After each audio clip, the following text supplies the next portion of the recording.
Welkom bij HBVL Crimi, de wekelijkse Actua-podcast over de Limburgse criminaliteit met Tom Verstappen. In 2002 wordt tijdens een gewapende overval op een frituur in Beringen een gangster doodgeschoten door de politie.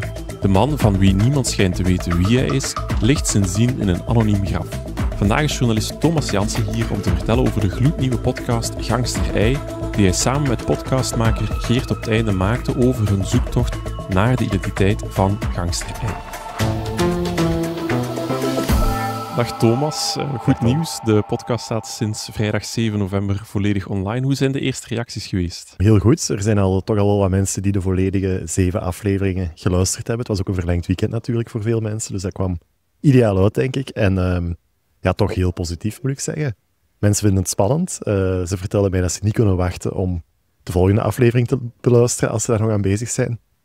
En we kregen ook al 1 reactie van iemand die zelfs het graf gaan zoeken is in Beringen. Dus dan ben je er echt mee bezig, denk ik. Ja, en dat is wat we willen. Hè. Nu, voor de mensen thuis, waar kunnen ze de podcast beluisteren? Het is te beluisteren via de HBVL-app. Daar kan je doorklikken onderaan op luister. En dan krijg je meteen alle 7 afleveringen te horen. Als je een abonnement hebt op het Belang van Limburg, of de Standaard, het Nieuwsblad of Gazet van Antwerpen. Heb je dat niet, dan kan je de eerste aflevering beluisteren. En voor de rest moet je dan een abonnement nemen. Online kan het ook via hbvl.be/luister. Ja, en de eerste aflevering, zoals je zegt, die is volledig gratis te beluisteren op alle podcastkanalen die er zijn. Ja, natuurlijk. dan kan je ook bijvoorbeeld via Spotify kan je al naar de eerste aflevering luisteren. En die is zo spannend, die roept zoveel vragen op dat je zeker de rest ook gaat willen horen. Thomas, misschien heel even terug in de tijd gaan, 4 jaar geleden. Dan startte eigenlijk de hele zoektocht. Neem ons eens even mee naar dat moment. Wel ja, ik heb de datum opgezocht. Het was 6 juli 2021. We zaten nog volop in coronatijd. We waren aan het schrijven over coronavaccins, om maar te zeggen hoe lang het geleden is. Het was ook zomer. De zomer kondigde zich aan, de eerste week van de zomervakantie. En dus een beetje komkommertijd. En in die periode las ik over Operatie Kerkhof. Dat was een nieuwe actie van de cel vermiste personen. Heel kort samengevat, bij de cel vermiste personen denken we aan verdwijningen. En dan heb je een naam, maar je hebt geen lichaam. Hè, want daar ben je naar op zoek, naar die persoon zelf. Nu, soms is het ook omgekeerd. Dan heb je een lichaam, maar dan heb je geen naam. Als er ergens een lichaam gevonden wordt, of een lijk, of delen van een lichaam soms. En dan wordt dat anoniem begraven in de stad of de gemeente waar die gevonden is. En de zelfvermiste personen starten dus met Operatie Kerkhof. Het idee was om die 2 aan elkaar te linken. En zij wilden dus alle anonieme graven in Vlaanderen, in België, gaan openmaken. En ik heb toen gevraagd, hoeveel anonieme graven zijn er eigenlijk in Limburg? Daar kon niemand mij een antwoord op geven, want dat was nog iets te vroeg. Zij moesten alle gemeenten nog contacteren. En toen dacht ik, de zomer kondigt zich aan. Ik heb wel wat tijd misschien. Ik ga dat doen. Ik ga alle Limburgse gemeenten een mailtje sturen met de vraag, zijn er in uw gemeente anonieme graven? Daar kwamen heel veel antwoorden op, maar vooral negatieve antwoorden. Gemeenten die dat niet hadden. Maar toen kreeg ik ook een mailtje van Beringen. Een heel bijzonder mailtje, omdat zij zeiden van we hebben hier 1 anoniem graf sinds 2002. En dat is een frituurovervaller. Die man is door de politie gedood tijdens een overval. Hij was zelf een gangster, een overvaller. Het was wettige zelfverdediging trouwens.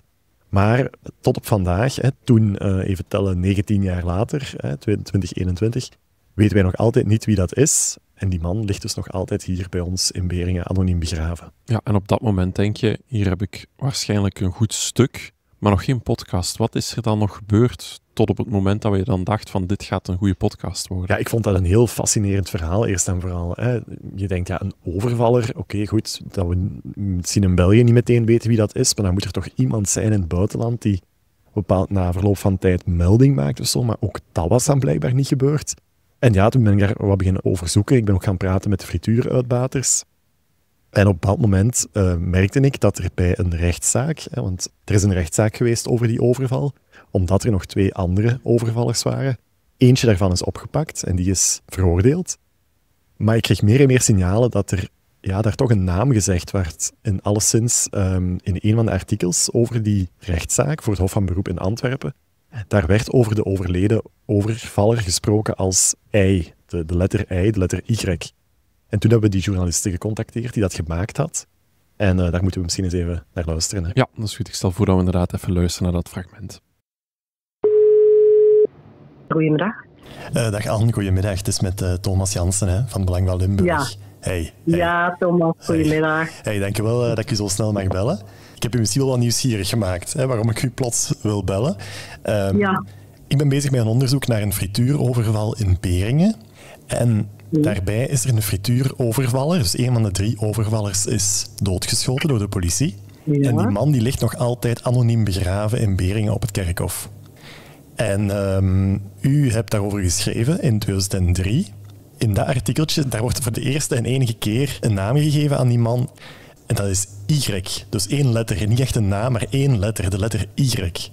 En u ook, Weet je de datum wanneer het verschenen is? Want ik heb al mijn notas nog van die tijd. U hebt zelfs na 22 jaar al uw notities nog. Ja, de meeste. Ik had zo van die oude agenda's, weet je, van die zwarte agenda's. En ik schreef daar altijd alles in en thuis tikte ik dat over. Dat was mijn basis. Oké.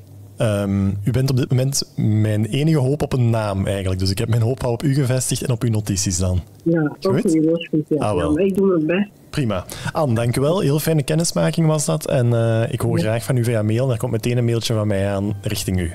Dat is goed. Goed, dank u wel. Hè. Dank u wel. Ja, en het was dus het stukje van Andriessen dat we juist hebben beluisterd.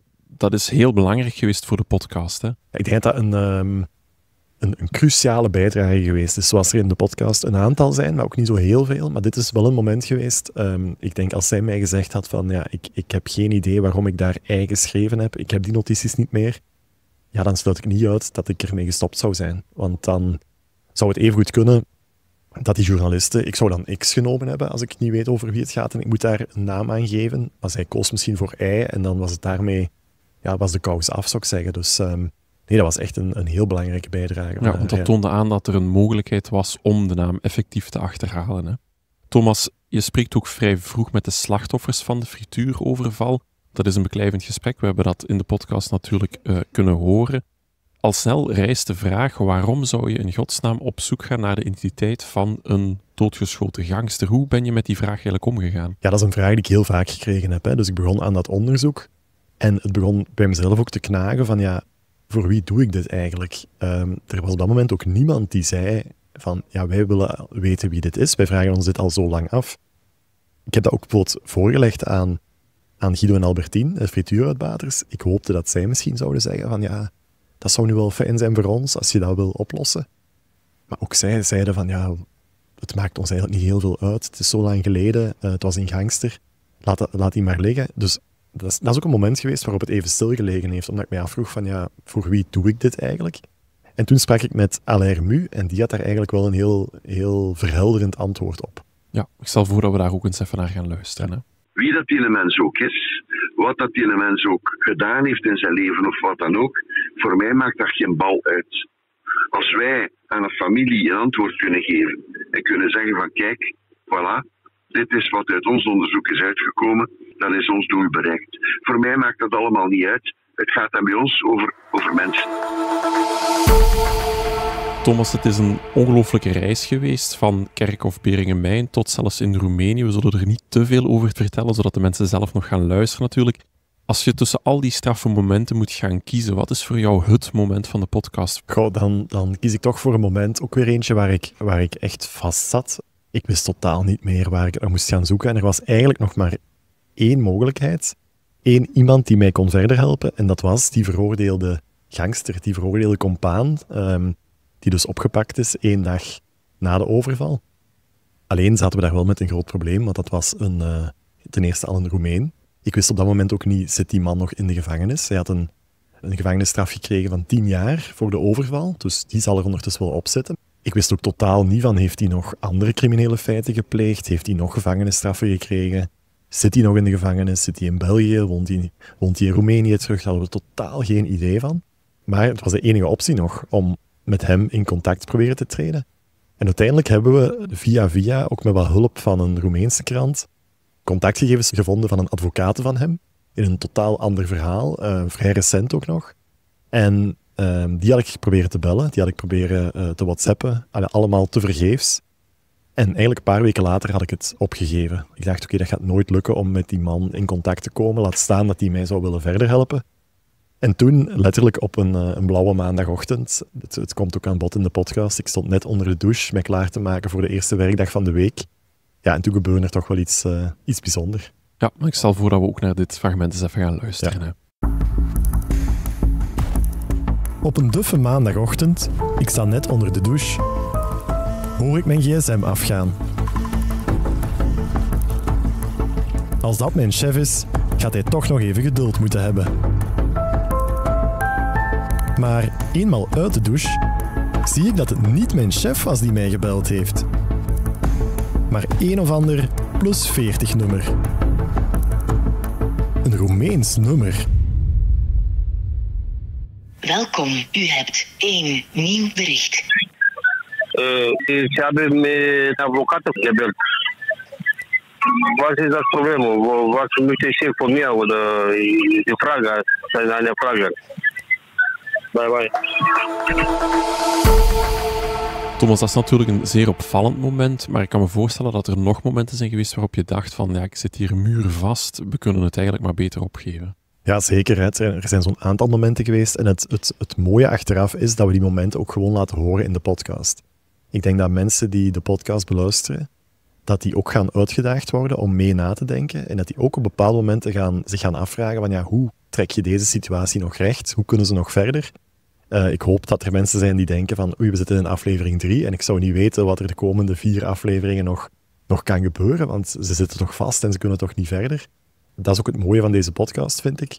En eigenlijk is het ook zo, we hebben deze podcast gemaakt, Geert Opteinde en ik, eigenlijk on the road. Op het moment zelf is die podcast tot stand gekomen. Het is dus zeker niet zo dat wij eerst een onderzoek gevoerd hebben, dat we een uitkomst hadden en dat we toen dachten, oké, nu gaan we dat nog eens allemaal opnieuw doen en nu gaan we daar een podcast van maken.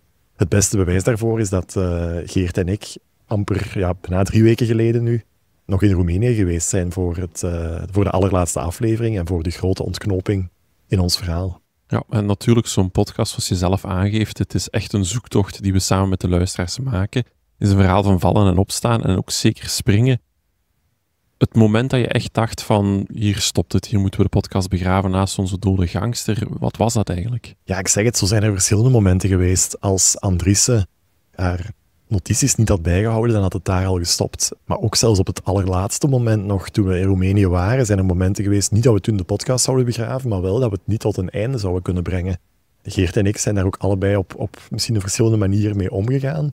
Allebei met heel veel enthousiasme, dat ga je ook horen in de podcast.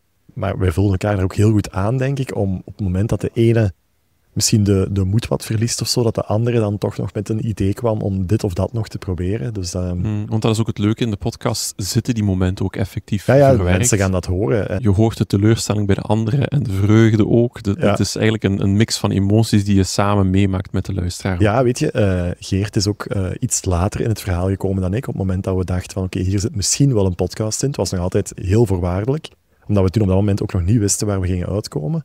Geert had daar meteen ook een heel frisse kijk op, want ik zat er al vrij lang in. En dat gaf ook meteen een heel fijne dynamiek, dus dat was heel fijn ook om zo samen te werken. Thomas, zoals ik al aangeef, dus vallen, opstaan, maar ook springen. En het beste voorbeeld, je haalde het er net zelf aan, jullie zijn een kleine 3 weken geleden eigenlijk hals over kop naar Roemenië, Cluj-Napoca vertrokken. Ik herinner me heel goed dat jullie hier binnenkwamen op de redactie en zeiden we moeten en zullen naar Roemenië gaan. Vertel eens even, want dat is wel echt een springmomentje geweest voor Ja, jullie. absoluut. Wij zaten in België eigenlijk vast. De vragen die we hier konden beantwoorden, die hadden we beantwoord. En de vragen die we nog hadden, ja, die antwoorden lagen volgens ons misschien in Roemenië. Het was ook, ik zeg misschien, en dat benadruk ik heel fel, we hadden eigenlijk geen uitgestippeld plan om naar daar te gaan. Wij hadden een beetje info waar we konden gaan kijken op die plaatsen. En daar was het echt op het moment zelf zien wat we konden doen. En ik zeg het, ik vind het heel mooi dat die vertwijfeling en zo ook in de podcast te horen is. Het is allemaal heel puur, maar zeker in Roemenië, ik zeg het, we zijn nog maar 3 weken terug. Dus veel tijd om daar dingen opnieuw te doen of zo, die hadden we niet, wat ook niet onze bedoeling was. Maar het is heel puur, als je ons boos hoort worden, dan waren we boos. En als je ons blij hoort zijn, dan waren we heel blij. En ik denk dat je, boos is misschien niet het woord, maar teleurgesteld, dat ga je zeker ook wel horen. Ik stel voor dat we anders eens even luisteren naar een stukje van jullie trip in Cluj-Napoca. We zijn net aangekomen in Cluj-Napoca, na een vlucht van 2 uur vanuit Charleroi, een rechtstreekse vlucht. Dat is iets minder dan voorzien, er was 2,5 uur voorzien, maar het ging allemaal heel vlot. En we staan hier aan de rand van de stad, we gaan zelfs een taxi nemen. naar de stad, naar de plek waar we moeten zijn.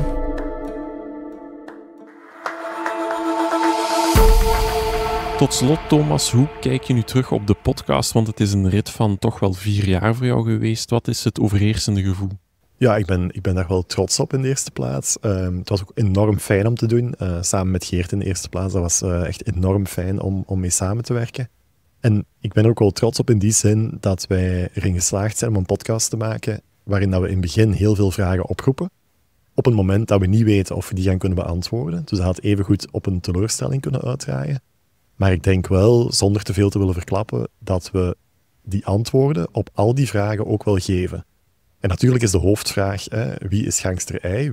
Wie is die man? Maar in de loop van ons onderzoek zijn er veel meer vragen naar boven gekomen. En dan denk ik bijvoorbeeld aan, waarom is nu net die frituur overvallen? Dat was wel een vraag waar Guido en Albertine heel fel mee geworsteld hebben de voorbije jaren. Heel begrijpelijk ook, hè, want het is een zeer drieste, brutale overval op toch wel 2 zeer brave, hardwerkende mensen. Je krijgt dat niet gerijmd. Hè? Nee, en het was zij noemen het zelfs een kleine frituur. Het was een geweldig goed draaiende frituur, die heel bekend was in de regio. Maar waarom zouden 3 gangsters uit Roemenië dan nog, of toch uit het buitenland, in godsnaam een frituur in Beringen komen overvallen? Wat hadden die mensen misdaan? Hebben ze zich echt afgevraagd? En ook op die vragen hebben we wel een antwoord kunnen bieden. En op die manier hebben we ook wel met die mensen het verhaal wat kunnen afsluiten. En door hen antwoorden te bieden die ze eigenlijk nooit gekregen hebben. Ja, want dat is iets inderdaad, als je het zou moeten situeren. Het is natuurlijk een true crime podcast. Maar het is eigenlijk veel meer dan dat alleen, omdat het toch voor de slachtoffers, Guido en Albertine, ook wel erg louterend is. Het is wel helend geweest voor Absoluut. hen. Die reactie krijg ik trouwens ook nu van mensen die zeggen van ik vind het eigenlijk geen true crime of ik vind het wel true crime. Daar wordt over gediscussieerd, maar er zit in ieder geval veel meer in dan dat. Er zit een heel mooi mag ik misschien niet zeggen, maar er zit een menselijk verhaal in. Zowel hier, bij de mensen in Beringen, maar ook in het buitenland. Ook daar hebben we menselijke verhalen gehoord die met dit verhaal te maken hebben en die toch wel een heel ander licht werpen op dit verhaal. Oké, Thomas, dan denk ik dat we enkel en alleen nog iedereen kunnen bedanken van het team van HBVL. De mensen bij de radiogroep House of Media en natuurlijk iedereen die eraan meegewerkt heeft. Het is super fijn om de passie in de drive bij iedereen te horen. En dat zorgt dat we een zeer mooie podcast hebben kunnen afwerken. Ik stel voor dat we enkel en alleen nog de luisteraars uitnodigen om de podcast ook effectief te beluisteren via Spotify. En de rest kan je via hbvl.be/luister beluisteren. Dankjewel. Dit was HBVL Crimi, de wekelijkse Actua-podcast over de Limburgse criminaliteit. Bedankt voor het luisteren. De credits van deze podcast vind je op hbvl.be of in de HBVL Nieuws app.